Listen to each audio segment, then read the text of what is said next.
Hello, my name's Rob Walton and I work in college admission, and I wanted to talk with you a little bit today about what you should think about when considering how to write your essay, particular topics you might consider, some of the factors that are considered from the admissions committee.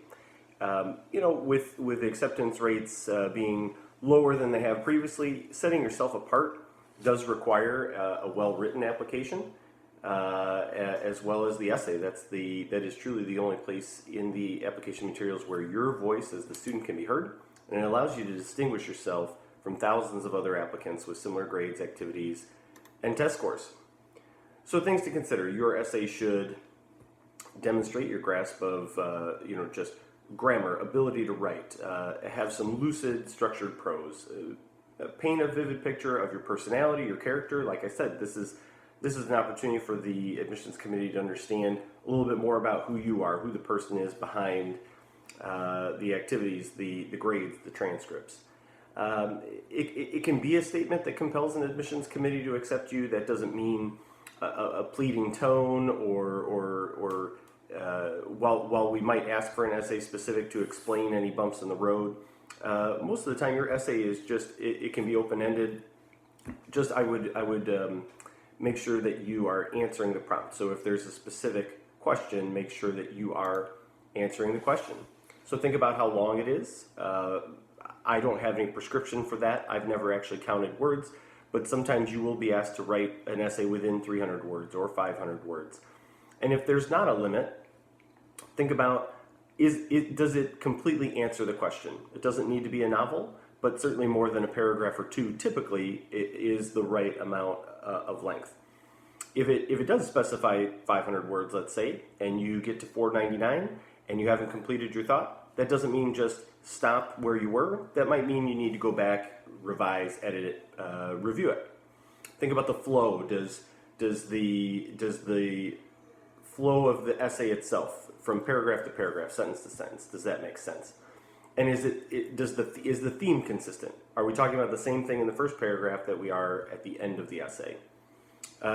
People ask me sometimes, is it okay to be funny?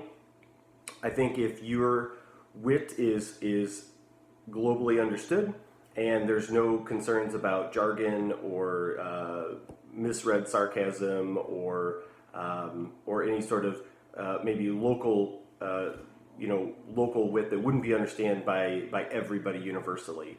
That would be my only concern, would be that. So, but certainly humor is great when well used. For those of you that are picking a more serious topic, that can be well done too. It is entirely up to you. Just make sure that you're being consistent with that tone and with that theme. Some proofreading examples. Spell check is great, but it doesn't know that it would be a weird thing for you and your folks to bake desserts around the holidays, or that your soccer couch was a big inspiration to your game. Those are the types of things that spell check is not going to catch. So make sure that you're paying attention to that too. And you can make some copy-paste errors as well if you're trying to submit the same essay to a number of different universities. Sometimes those copy-paste mistakes can really stand out like a sore thumb. So be cautious of that too. Think about how your message is going to be conveyed. Things like off-the-cuff remarks. Keep in mind that making a negative statement about another institution does not necessarily mean that you're a good fit for the institution to whom you're writing the essay. And think about specific topics. Maybe check with other folks. Schools might require an interview or an essay or something along those lines, but generally speaking, essays are for you to be able to show who you are beyond the transcript. And then the last thought I would say is, do spend some time on it. Treat it like you would a senior paper or a semester grade. And it's okay to have somebody else review it, somebody that you trust, a school counselor, a teacher, a parent or family member, or somebody that you trust that is also a great writer. So that's all the time I'll take for today. I hope you found this helpful and useful. And best of luck to all of you who are starting this process, and I wish you nothing but success. Have a great day. Again, my name's Rob Walton, and I look forward to the time that we had together today.